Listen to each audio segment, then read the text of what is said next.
नमस्कार मित्रों, आज हम अध्ययन करेंगे माघ के बारे में। कवि माघ। ठीक है, तो चलो देखते हैं। माघ जिनकी उपमा थी घंटा माघ। क्या थी उपमा? घंटा माघ। अब देखो, हम माघ के बारे में पढ़ रहे हैं और जिनकी उपमा थी घंटा माघ। तो घंटा माघ इनकी उपमा क्यों पड़ी? तो देखो, शिशुपाल वध जो इनका काव्य था, उसके 5वें सर्ग में रेवतक पर्वत, कौन सा पर्वत? रेवतक पर्वत के बारे में उल्लेख आता है और वहां पर ही उस रेवतक पर्वत में बताया जाता है कि सूर्य के सम्मान तो कौन है? स्वर्ण के सम्मान तो सूर्य और रजत के सम्मान चंद्रमा का वर्णन किया गया है। और उसको क्या बताया गया? जैसे घंटा लटक रहा है ना, तो उसके सम्मान बताया गया है। इस कारण से माघ को क्या बताया गया है? घंटा माघ। ठीक है, और ये रेवतक पर्वत कहाँ पर है वर्तमान में? गिरनार पर्वत है। कौन सा पर्वत है? गिरनार पर्वत, जो कहाँ पर है? गुजरात। क्लियर हो गया इतनी बात? ठीक है। अब देखो, माघ का जन्म भीनमाल कहां पर हुआ है? भीनमाल। भीनमाल नजदीक है हमारे से, जो है जालोर। कहां पर है? जालोर में। वहां पर एक श्रीमाल नाम का स्थान है, वहां पर किसका जन्म हुआ है? माघ। ठीक है, इसके बाद में हम देखते हैं तो श्रीमाली, कौन सा? श्रीमाली ब्राह्मण। श्रीमाली ब्राह्मण परिवार में इनका जन्म हुआ। ठीक है, इसके बाद में हम देखते हैं तो इनके पिता का नाम था दत्तक। क्या था भाई पिता का नाम? दत्तक। ठीक है, और इनके पितामह थे सुप्रभदेव। पितामह कौन थे भाई? सुप्रभदेव। पितामह थे सुप्रभदेव। ठीक है, इतना हमें माघ के बारे में ज्ञात हुआ। इसके बाद में हम देखते हैं तो ये सुप्रभदेव थे ना, जो कहाँ के? गुजरात के। गुजरात का एक शासक था वर्मलाल। क्या नाम था भाई? वर्मलाल। उसके क्या थे ये? महामंत्री। क्या मंत्री थे? महामंत्री के पद पर सुशोभित थे। कौन? माघ के पितामह सुप्रभदेव। ठीक है, इसके बाद में हमें ज्ञात होता है कि माघ का जन्म 676 ईस्वी में हुआ। जन्म कब हुआ भाई इसका? 676 ईस्वी में। और इनकी मृत्यु का कारण था, इनकी मृत्यु का कारण पादसोत रोग। कौन सा रोग? पादसोत रोग था।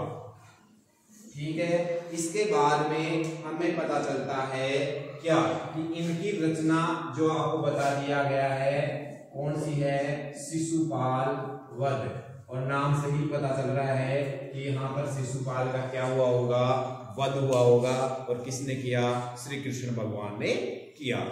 तो अब देखो, इसमें कितने सर्ग हैं? 20 सर्ग है। कितने सर्ग है भाई? 20 सर्ग है। और ये है पंच महाकाव्यों में भी आता है और बृहत त्रय में भी आता है। और शिशुपाल वध का वर्णन महाभारत के सभा पर्व। कौन सा पर्व भाई? सभा पर्व। ठीक है, सभा पर्व।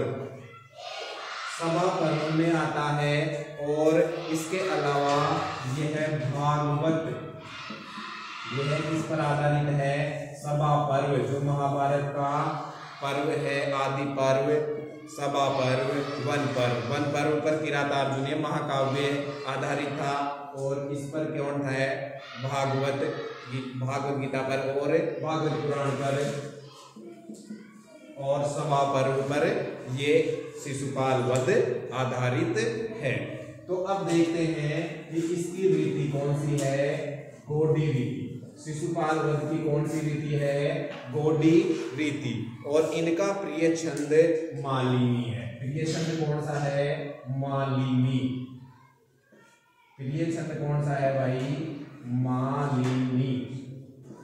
ठीक है, नर्मयेतरम मालिनी भूमि लोके। तो ये मालिनी छंद है। और शिशुपाल वध में 1650 कितने 1650 पद्य हैं। कितने पद्य हैं भाई 1650। आगे चलते हैं तो यहाँ पर प्राप्त होता है काव्येषु माघ है। ये उक्ति है काव्येषु माघ है, मतलब काव्य तो बहुत हैं लेकिन सबसे प्रसिद्ध काव्य है माघ का।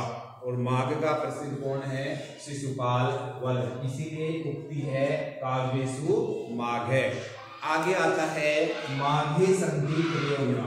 क्या आता है माघे संधि त्रयोगुणा। अब देखो ये माघ में कौन से 3 गुणों की बात कर रहा है।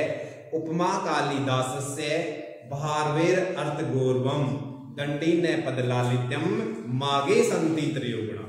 मतलब कालिदास की उपमा प्रसिद्ध है, भारवी का अर्थ गौरव प्रसिद्ध है और दंडी का पद लालित्य, ये तीनों प्रसिद्ध हैं। उपमा मतलब उपमा दी जाती है, अर्थ गौरव मतलब अर्थ की विशालता होती है और पद लालित्य का मतलब होता है कि पदों में सुंदरता होती है, पदों की बनावट मतलब अच्छी होती है। ठीक है, तो वो होता है पद लालित्य। और ये तीनों गुण किसमें समाहित है माघे, मतलब माघ में है, जिनका परिचय अपन पढ़ रहे हैं। तो माघे संति त्रयोगुणा, माघ में तीनों गुण विद्यमान है। इसका मतलब ये नहीं कि उपमा जो कालिदास की है उससे भी बढ़कर गए, नहीं, लेकिन इसका मतलब ये है कि ये तीनों गुण माघ में हैं, उनसे ज्यादा तो नहीं है लेकिन तीनों एक साथ हैं, इसलिए माघ क्या है श्रेष्ठ माने गए हैं। अब देखो नव सर्ग गते माघो। नेक्स्ट एक उक्ति है नव सर्ग गते माघो। नव सर्ग गते माघो नव शब्दों न विद्यते। नव शब्दों न विद्यते, इसका अर्थ ये हुआ कि नव सर्ग मतलब कितने सर्ग बताए हैं 20 सर्ग। तो नव सर्ग गते मतलब जो प्रारंभ के 9 सर्ग गुजर जाने के बाद में माघ के काव्य में नव शब्दों नया शब्द न विद्यते नहीं विद्यमान है। मतलब प्रारंभ के 9 सर्गों में इतना शब्दकोश दे दिया कि उसके बाद में तो कोई भी नया शब्द मिलना मुश्किल है। ठीक हो गया इसके बाद में।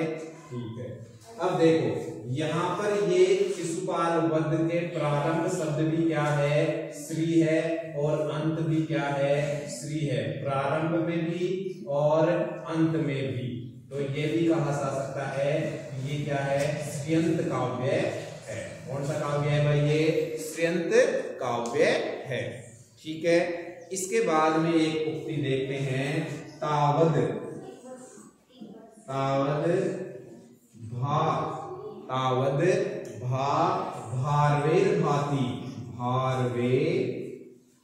भारवेर भाति तावद भारवेर भाति यावद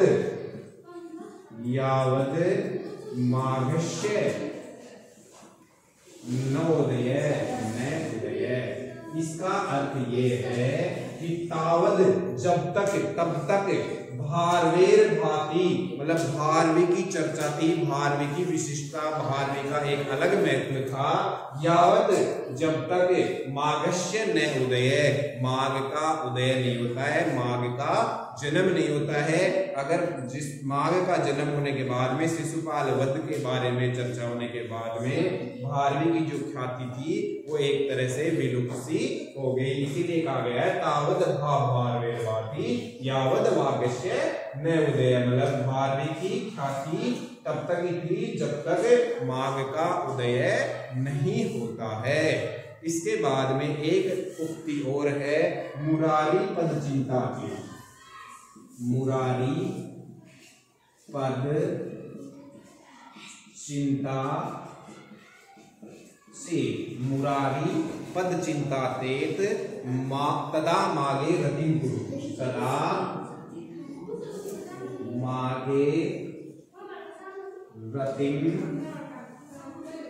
कुरु इसका आशय है मुरारी पद चिंता चेत, मतलब मुरारी ने एक अनर्घ राघव, कौन सा नाम से, अनर्घ राघव नाम से एक काव्य लिखा है और उसके बारे में बताया जाता है कि मुरारी का जो अनर्घ राघव है उसकी चिंता, उसका चिंतन तो तभी होगा जब माघे रतिम गुरु, मतलब माघ का शिशुपाल वध का अध्ययन करने पर ही मुरारी के अनर्घ राघव के बारे में हम चर्चा कर सकते हैं। मतलब माघ की जो शिशुपाल वध की विशिष्टता बताई गई है कि अनर्घ राघव को जब ही अध्ययन कर सकते हैं, अनर्घ राघव का अध्ययन जब ही किया जा सकता है जब मुरारी के अनर्घ राघव की जब ही चिंता किया जा सकता है, चिंतन किया जा सकता है जब माघ के शिशुपाल वध का अध्ययन किया जाए।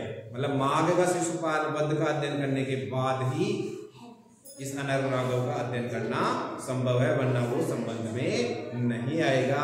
इसका एक अर्थ दूसरा भी लिया जाता है वैसे, लेकिन वो इस काव्य के अकॉर्डिंग नहीं है, यहाँ पर नहीं बैठेगा सूटेबल, जिसका अर्थ है मुरारी पद चिंता चेत। मुरारी मतलब कृष्ण भगवान के बारे में कहा गया है, विष्णु के बारे में कहा गया है, उसके बारे में चिंतन करोगे तो माँ अघे रतिम गुरु, मतलब माँ यानी निषेध कर दो, अघे यानी पाप में, मतलब पाप का निषेध करने पर ही तुम्हें विष्णु की पद की चिंता करनी चाहिए, विष्णु के बारे में चिंतन करना चाहिए। इतना हमें यहाँ पर ज्ञात होता है और ये शिशुपाल वध के महात्म्य और माघ के महात्म्य के बारे में उल्लेख मिलता है। इसके अलावा हम देखेंगे तो मल्लीनाथ ने, इसने मल्लीनाथ ने एक टीका लिखी थी और उसका नाम है सर्वांग सर्वांश। यह टीका है, पूछा जा सकता है सर्वांश टीका किस पर आधारित है, तो शिशुपाल वध पर आधारित है, या शिशुपाल वध पर कौन सी टीका आधारित है, ऐसा क्वेश्चन पूछा जा सकता है। माघ के बारे में हमारे सिलेबस के अकॉर्डिंग इतना पर्याप्त है।